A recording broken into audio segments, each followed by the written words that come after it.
What's happening, guys? Welcome back to the channel. So today we have some highlights from a very deep run from last year on GG in the $150 buy-in Masters. You'll notice there's no camera or voiceover, and that's because as a member of ACR Team Online, I only stream on ACR now, unless I make a final table, and then I will stream the final table. So I started recording the table when we got down to the final two tables, just in case it made for any really interesting hands. There's a pretty unique ICM spot, which we'll talk about shortly, and later there's somewhat of a punt from me, but we'll get to that. So 14 left at this point. We've locked up over 2K for a $150 buy-in, which isn't bad. You can see most of the stacks are really shallow. We've got the chip leader on our table who has 50 bigs, but the rest of us are basically all sub 20. We go for the min raise with ace 10 offsuit and the big blind, who is pretty tight defense. We flop absolute gin. We flop trips with the nut kicker.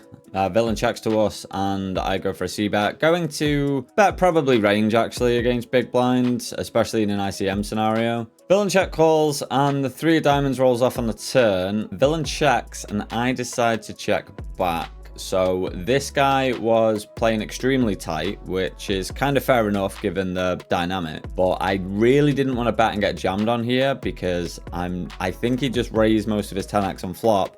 So if we get check jammed on, I would see basically no bluffs and just a ton of flushes. So I decided to check back and then ding, ding, fucking ding. We drill the nuts effectively. I don't think this player would ever flat aces, so we have the nuts, so absolutely buzzing. He decides to lead for a small size, and yeah, we have a pretty easy jam here. So we jam, and then villain goes into the tank, and he tanks for quite a while, to be honest. And I was thinking what he's even going to have here, maybe something like the queen of diamonds. I honestly think he would tank with the king of diamonds. He does end up folding, and honestly, it wouldn't surprise me if he ends up folding the king of diamonds here. Our bluffs would have to be something like ace 7 or ace 3. Yeah, I think those are pretty good bluff candidates, to be fair, so something where we block boats. But it is pretty hard to have bluffs here for the most part. So there's a couple of shorties. You can see that the next pay jump is at 11, and it's for about $300. You can see in the top left. So that's not really what we're concerned about here, but we are desperately wanting people to bust. There's a couple of reasons. So first of all, you guys will know on GG they have a rollback. So because the structures on GG are effectively terrible, they roll back the blinds so the average stack is a bit bigger when it comes to the final table. So let's say everybody has 10 big blinds on the final two tables. When it gets to the final table, everyone will have around 30 or 40 big blinds. The blinds get lower to make the average stack somewhere around 30 big blinds. So that means when everybody is short, there's more incentive to try and get to the final table, because then you effectively get more, you don't get more chips, but you get more big blinds. Now, the big ICM spot comes in a couple of positions where the jump from 10 to 9 is $3,000. So you'll hear me talk about it a little bit when we get onto the final table. Spoiler alert, I know. But there is a $3,000 jump, which is 20 buy-ins between 10th and 9th. So making the final table is obviously huge, not just because it's a final table, but because there's a 3K jump, a 20 buy-in jump, and then there's the rollback so you get more chips. So we have to be just extremely tight here when it comes to calling all-ins. Really strange payout structure. I don't know why they did it. So from 11 to 10, it's a $400 jump. And then even the jump from, I think, 6 to 7, 7th to 6th, was less than the jump from 10 to 9. So there's quite a few just hands where I just have to fold. We get dealt deuces in the big blind, and the chip leader opens here. So I think the chip leader can have a load of shoves, and his opens are going to be polar. So I'm not loving this spot at all, but again, we have some fold equity and a pair. He's also going to induce with hands like ace king, ace queen. So there are some hands that are worse that call. Obviously, we really don't want him to call in this spot, but he does fold and we take down a much needed part. And you can just see the difference. You know, we're now 6th instead of 10th or whatever we were. So the shorty jams his 7 big blinds, the chip leader calls it off and is in great shape with kings against 3s. Turn comes a king of diamonds, meaning that the shorty is drawing dead, so we are down to 12.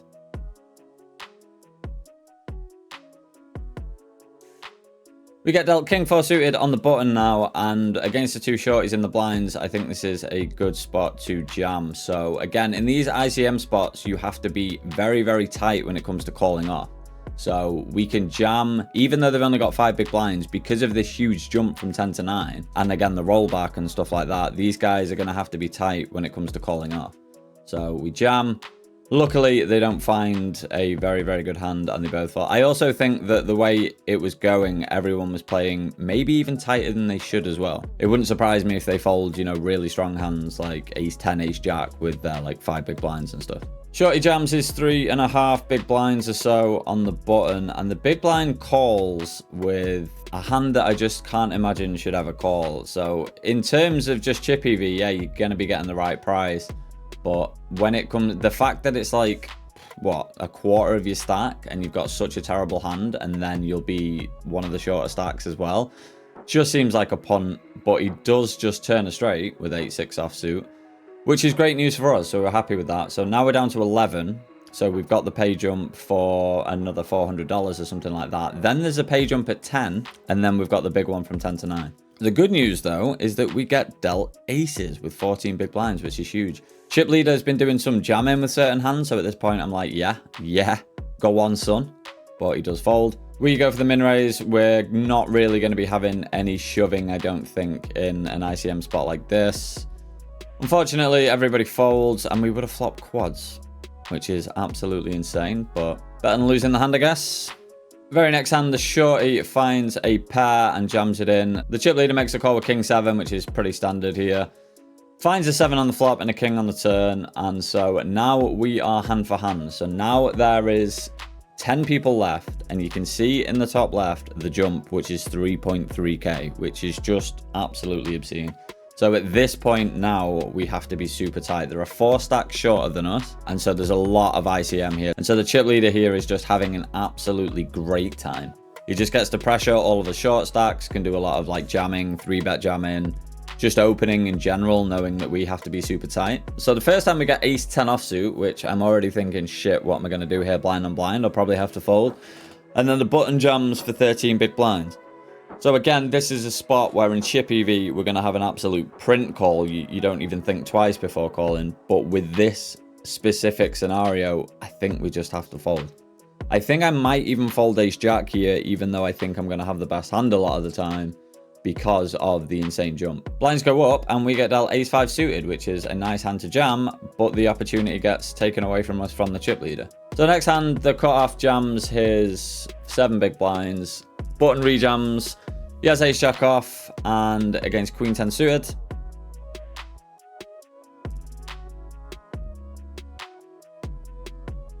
And he holds, meaning that we get a $3,000 pay jump and we make the final table.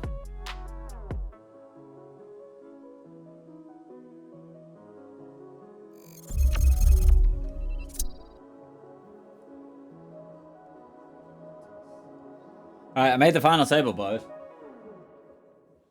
Naughty, naughty, naughty final table bubble based on the prizes. If you look at the prizes and the prize pool, the biggest jump, 10 to 9, is a bigger jump than 8 to 7. So it's a big jump. Like the jump between 11 and 10 is $400. Then the jump between 10 and 9 is 3.3k, which is bigger than 9 to 8 and 8 to 7.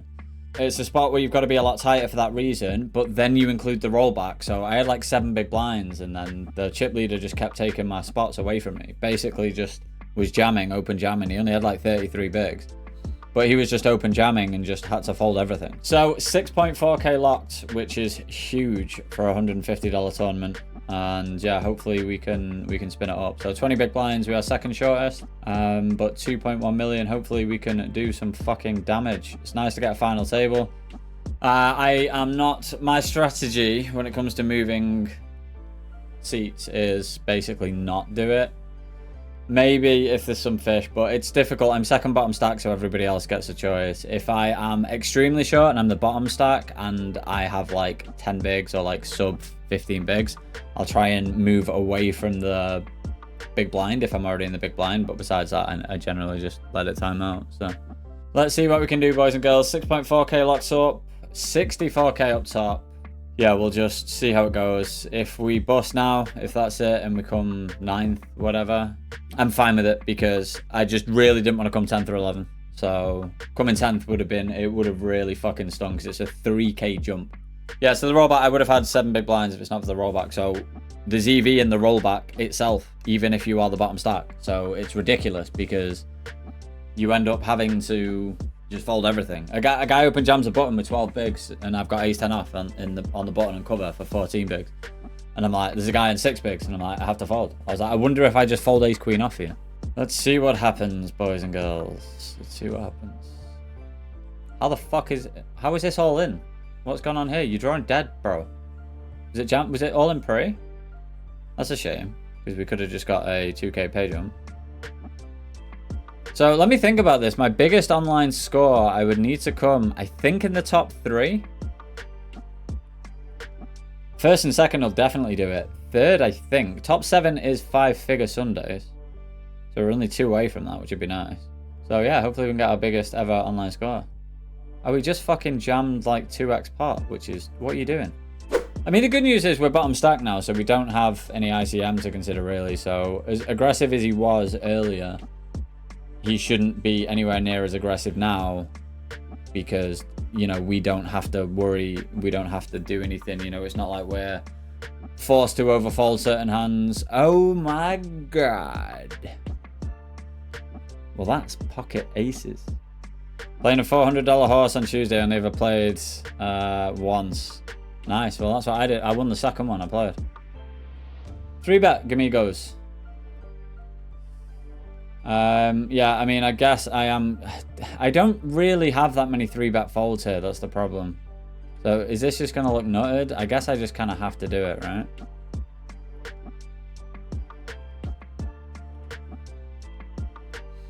Nah, this just looks so fucking on top when I'm leaving 12.7 behind. I guess we should just shove. What do we even 3-bet there? Like ace 9 off? Yeah, I'm not really sure about that one. Let's play a good game and see what happens. Yeah, you three. You three are the 3 bottom stacks. Everyone else is just chilling. You 3, battle it out. Bet, call, raise, call, shove, call, call. Is that too much to ask?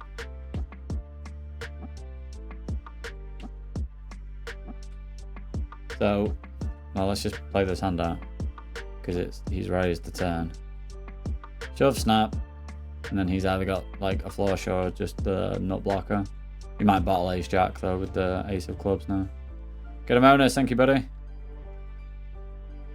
Oh wow, shove snap. 9s, what an interesting bluff that is. Wow. Love to see it. Boom. There we go. That has just made us an extra $2,000, that guy being a fucking adult. You love to see it. Yeah, we will defend here. So, as much as I want to lead this board and this hand specifically, this guy will do whack shit. So, I don't want to just... I think he'll raise just like a shit ton of range. I guess I just call, and then if it goes check, check, bluff some reverse.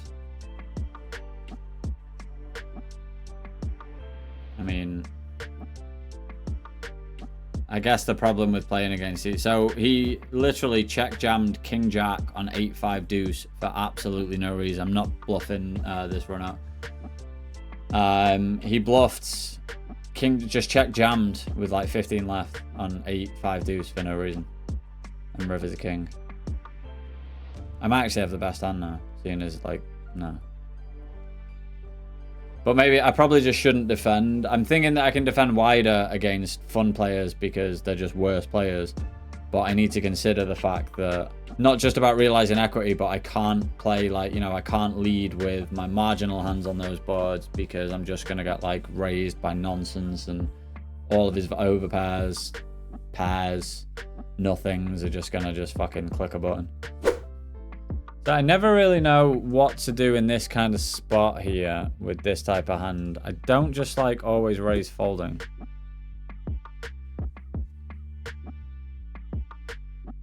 I mean, do you really want me to try and bluff a whale? Is that what you want me to do? So in terms of what I want to bet here, there's a lot of hands that want to bet for value. And then, I mean, how often do I get check jammed on? Do I want a jack here? I'm going to check back. but I'm not really sure about it. Honestly, I think I should call on a lot of brick rivers here with king queen high once I check back. I think I should call turn and then, especially versus more aggressive player, I think I should just bet fold them for this reason on the flop.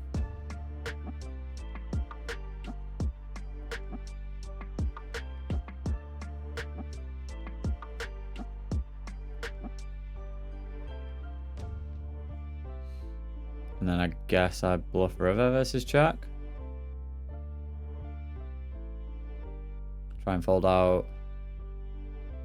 Does 8x like take that size on the turn? Does 4x? I don't think 4x does. Does he fold 9x now, like jack 9, 9-7, 9-5 suited? Maybe I can just fold on. So I sort of treat this as a check. So I still have absolute options to shove here. And I guess I probably should. I just don't know if he's going to fold 9x here. I mean, what am I realistically bluffing? Yeah, honestly, I think this is just a reasonable bluff candidate.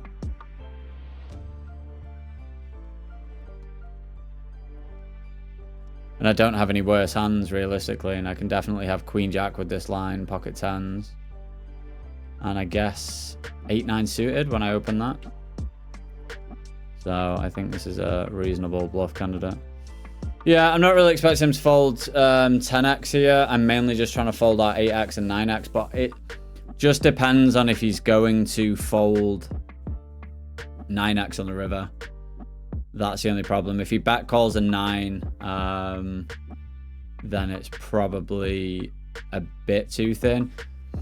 I think it's fine just considering that, like, I don't realistically have many obvious bluffs because my queen jack gets there. And so I think his hand makes a really good call. I think he could maybe even fold some other 10x because I don't think you're seeing people shove there for the tournament live on a final table. So if you're looking at just like pure hand that want to bluff, I can't imagine a hand like that king queen doesn't want to bluff. What else can I have that takes that line and then bluffs the river? I will basically just, if I'm not bluffing king queen, I feel as though I just have to have value. I think probably c-betting flop with that hand is better. I think we have other hands that want to realize equity better than that one. And so I think that can just go in the bet fold category. Because I think we get raised somewhat frequently on that board.